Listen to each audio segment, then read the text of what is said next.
Well, happy, beautiful, amazing day. I'm Dr. Bob Rakowski, and welcome to the Dr. Bob Rakowski podcast. Today, I've got Simone Fortier, who, by the way, in the future will be Dr. Simone Fortier. She is pursuing her PhD. Fascinating background, over 30 years in her current course, Fascia Training Institute, with an absolute passion for the brain.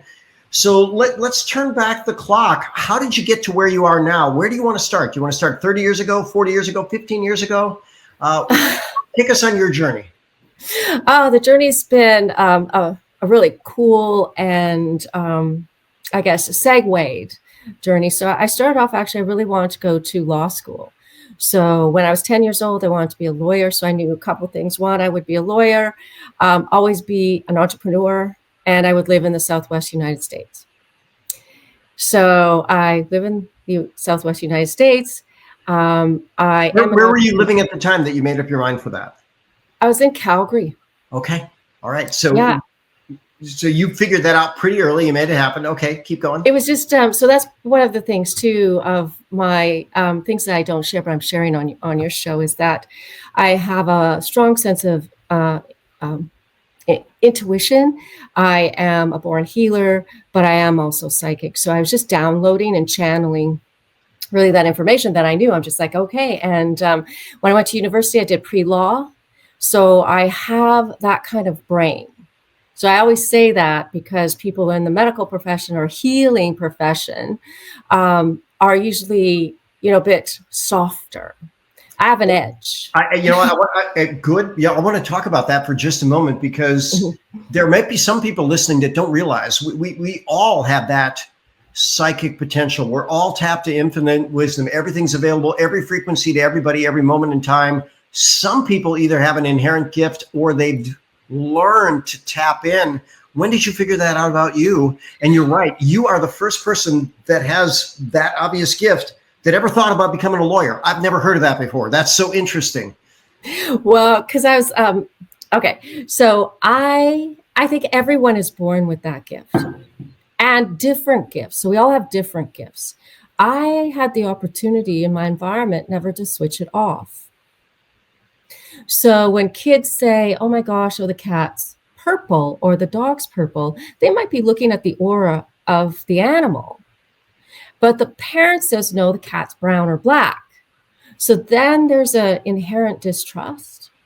Well, I never had that. And so it's really, I had the opportunity to really keep expanding it. And I experimented with it. Every time I saw a show, like I saw somebody doing astral traveling, and I'm like, oh, I'm going to do that. And so I go up to my room and I practice it and I actually do it.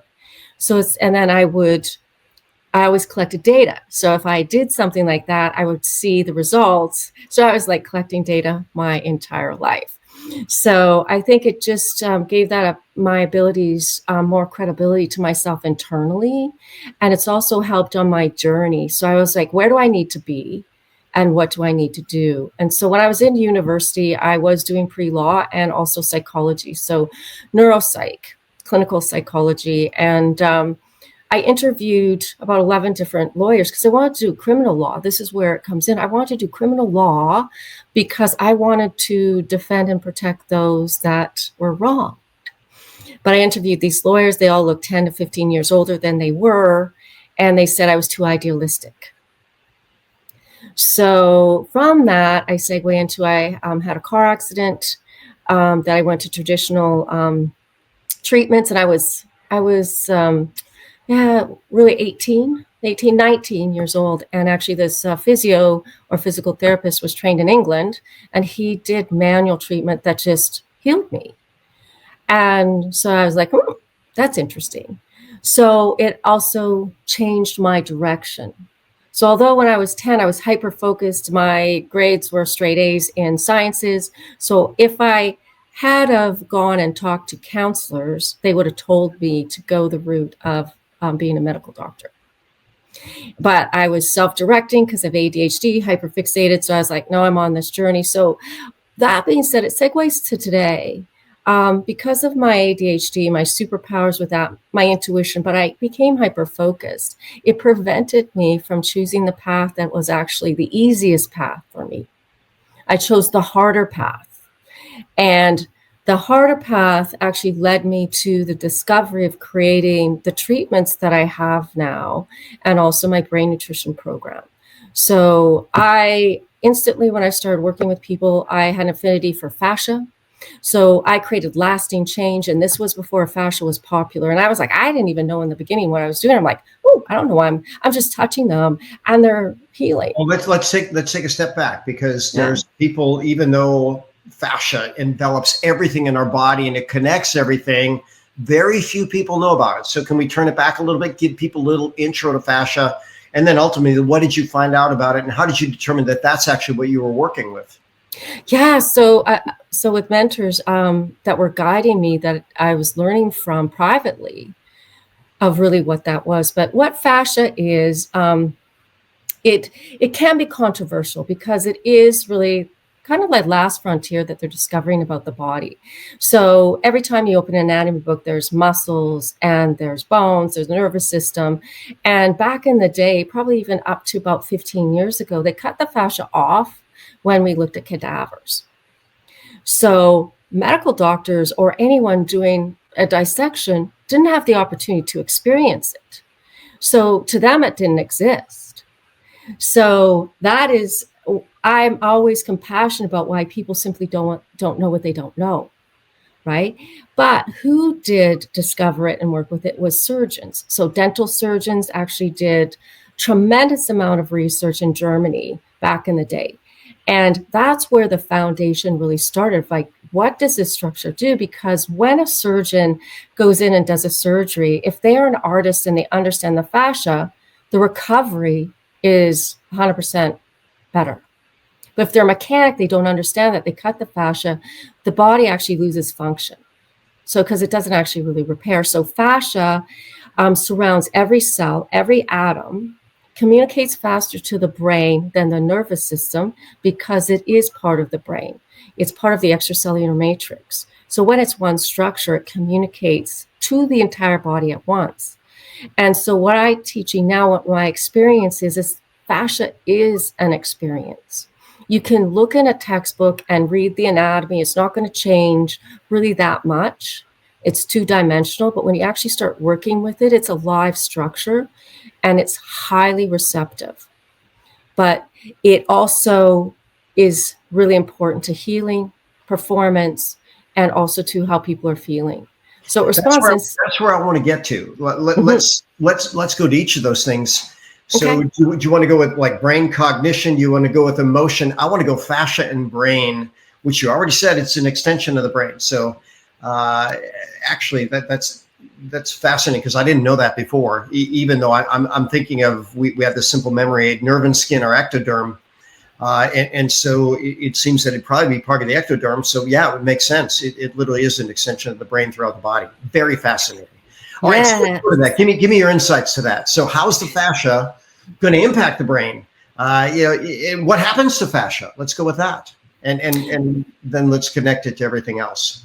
So leading to like my dynamic brain healing program, I'm just going to say a little bit about that. What I'm doing when I'm teaching practitioners is we're actually creating space in the cranium fascially. So there's a lot of compression forces, and it compresses not just the muscle, but also the fascia. So on the cranium, we have a thick aponeurosis, and that is for protection.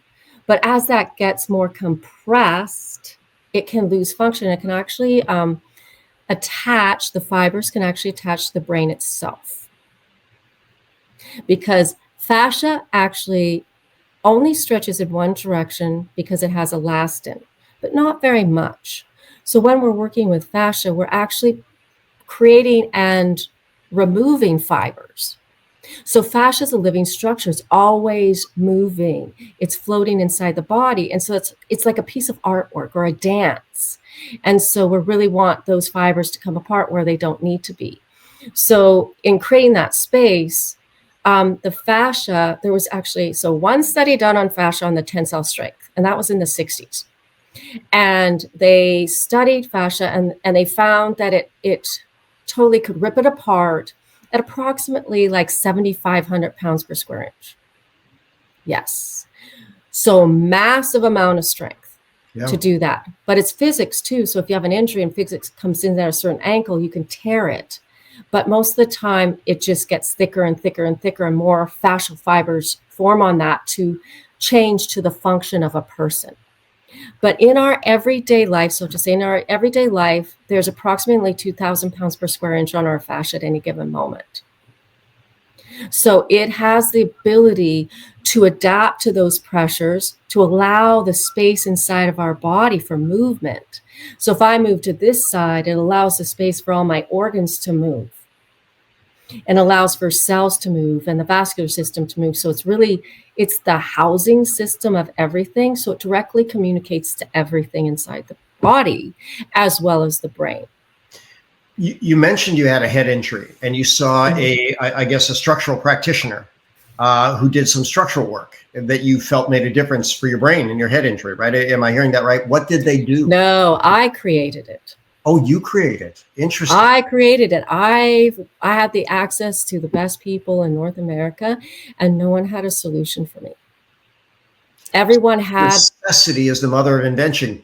It is. You could probably even agree with this. You brought the experience onto yourself so that you could learn what you needed to learn to further fulfill your purpose. That could be a very interesting way of describing it. So, wow. So let's go through the evolution of that. So tell me about the head injury. What were you experiencing, and what, let's connect the dots. How did you get to where you are now? Okay. So, yes, I'm an experiential learner, but I stopped in 2015. I'm like, I have enough data. I no longer need to have these injuries.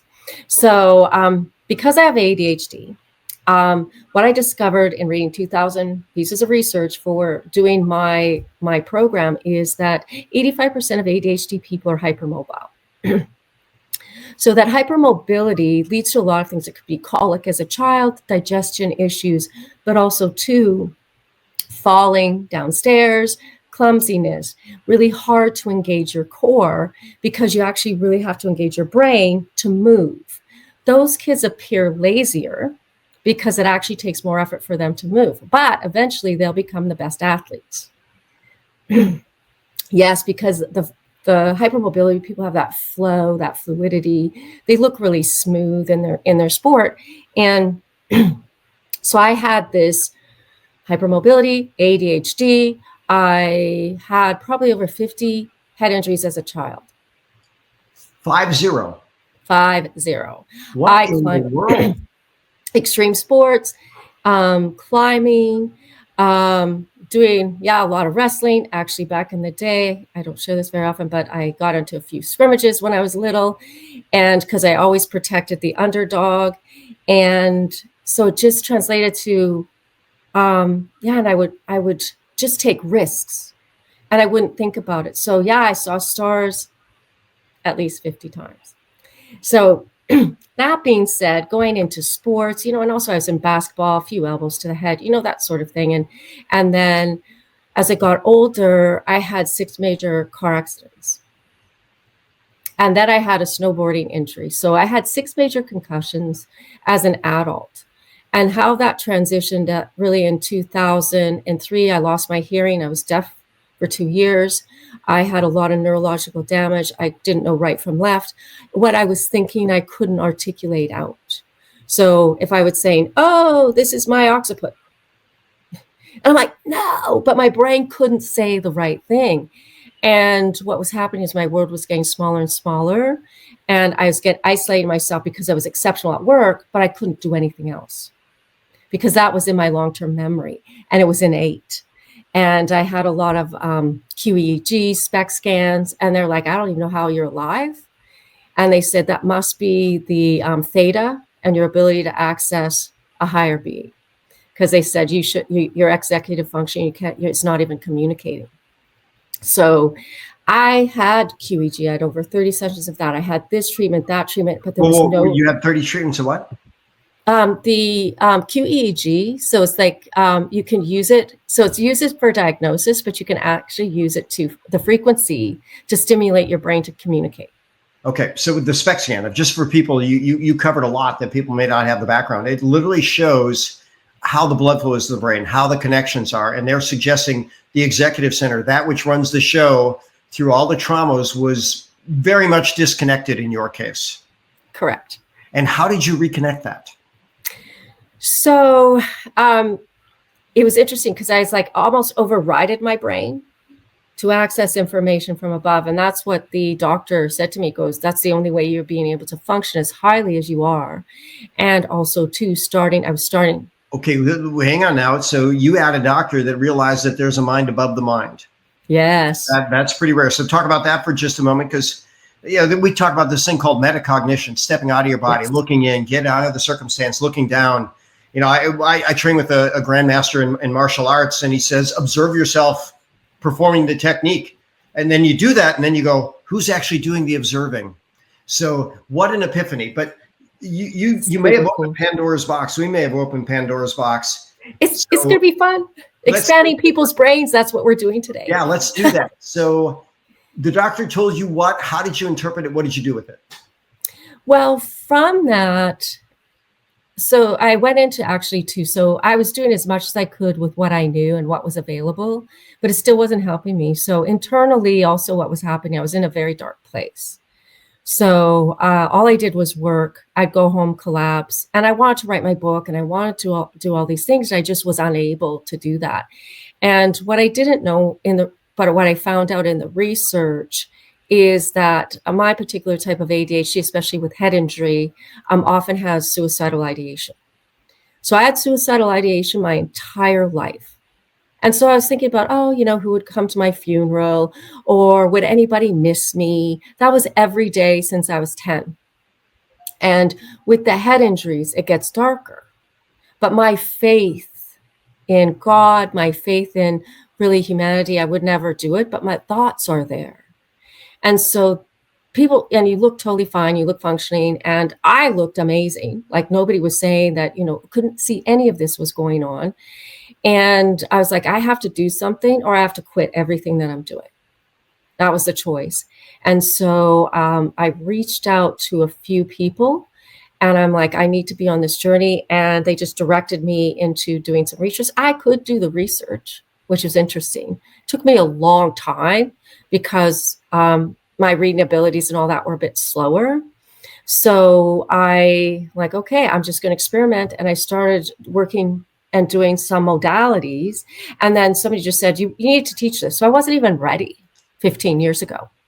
But one business guy that I worked with, his son was a rugby player, and he goes, go teach their athletic therapy team or training team. So therapy or training. And I'm like, okay. So this is a really super cool story. I get to go on a private plane and I get to go teach this. And it was my beta testing because and these were like elite athletic trainers. And they're just like, these concepts are beyond what we know. You have to, teach this over 3 days minimum, and you have to teach us less. Because really engaging the fascia is an experience, and it's an art. And the more people think they know about it, actually deters them from actually engaging it. So tell me about that. What do you mean by engage the fascia? So so when you're touching the body, and I teach this in my courses, is that, okay, here's the skin, here's the muscle, there's the lymph, there's the fascia. And it's like you have to sink to the fascia without force.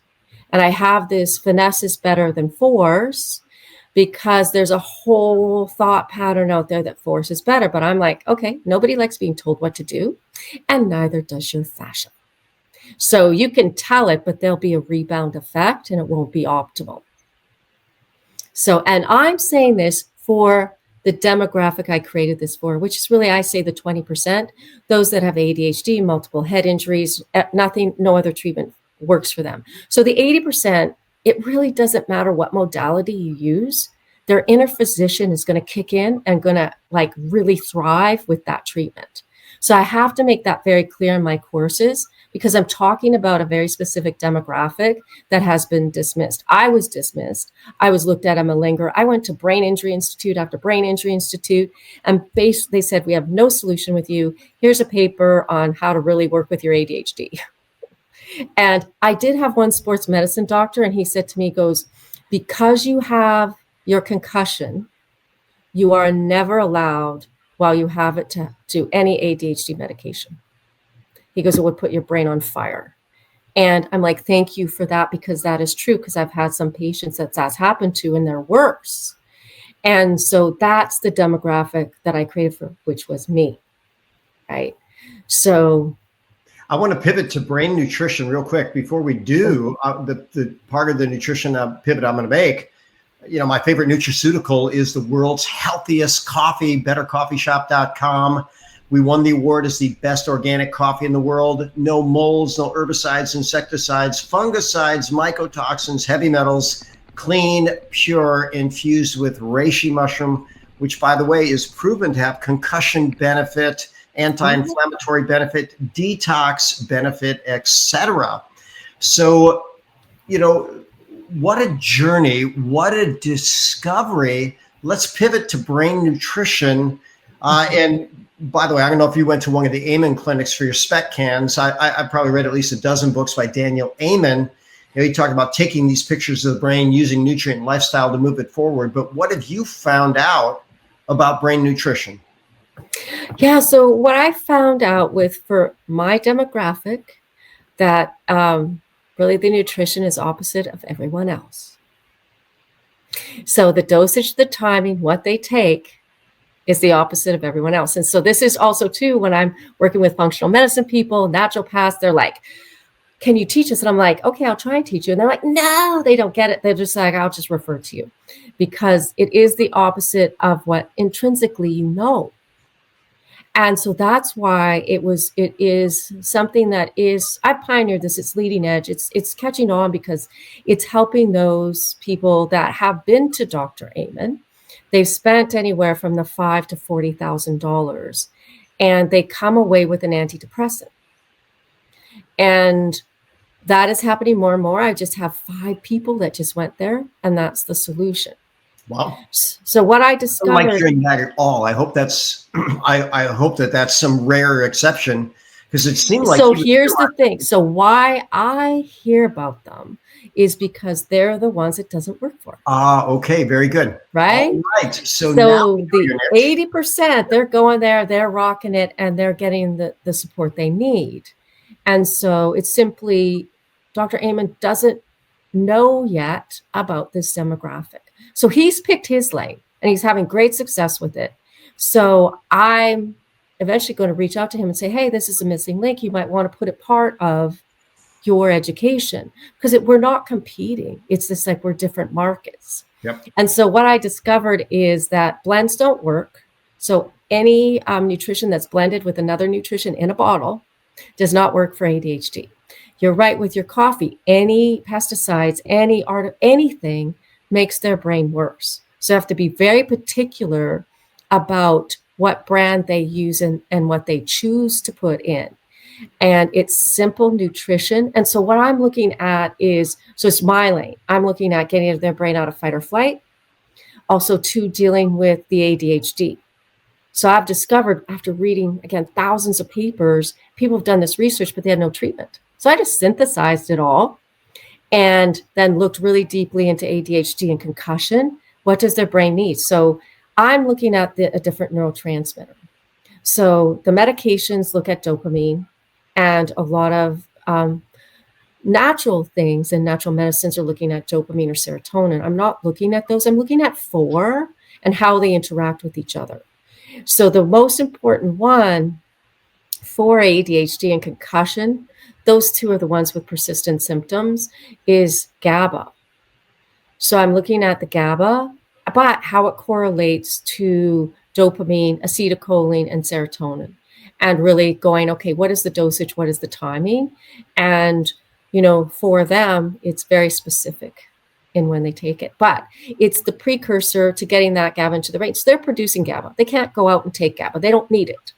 They're producing it. They just need the nutrient to get it into the brain and where it needs to go to downregulate the brain so that they can shut their brain off and get out of one, trauma, fight or flight, and freeze, and then ADHD. Yeah. You definitely have an interesting niche, and one that the world needs. What about some simple daily actions that seem to be almost universally good? Is there some type of daily let's call it fascia or integrated fascia therapy or fascia focused therapy that would help the average person improve their life? Is there such Absolutely. So fascia loves movement. So I teach this too. Fascia loves movement, but the brain doesn't like change. So even standing up and sitting down, the brain doesn't like to do. So that's why you see those people getting on their computer or on their phone, and then 5 hours later, they go down that hole because the brain doesn't actually like to change. So it's harder to do that movement. So movement is key. Hydration is the most important thing. So if your fascia is tight and painful, you take one sip of water and that changes within seconds. That's how important hydration is. And you know that as well. I do. I want the listeners to know it. Yeah, one of those phrases that I like that just rolls off my tongue is motion is lotion. And then hydration, listen, life is water, life is energy. So your website, fasciatraininginstitute.com. We've got to wrap up. This has been profoundly enlightening. If people want to learn more, or do you have an offer for the audience, what's the best way for people to reach you and learn more from you? Yeah, so I do have an offer for practitioners that really the first 10 listeners to this that email info@simonefortier.com get $200 off a course. Beautiful. So anywhere that we're teaching, that is super awesome. And then for other people who are interested in the brain nutrition for their kids or themselves, they can go to the site and it says BHA, and that's the brain health assessment. And they can take that too. And for that in particular, the first 5 people will get the brain health assessment and a consultation complimentary, because it is my passion to bring this out to the world. And this year I'm creating a not-for-profit to do that as well, because it is life-changing for a demographic that is dismissed. Well, and it seems that demographic that needs it, right? Because as a practitioner, I've got that group that I go, okay, why are you not responding? But you've just answered it. We got to ask a different question and go after it, sometimes from a completely opposite direction. I'm excited to learn more from you. I'm excited to share you with my world, which is ever expanding. As always, I'm Dr. Bob Rakowski, absolutely knowing that we can all be happy, healthy, and successful.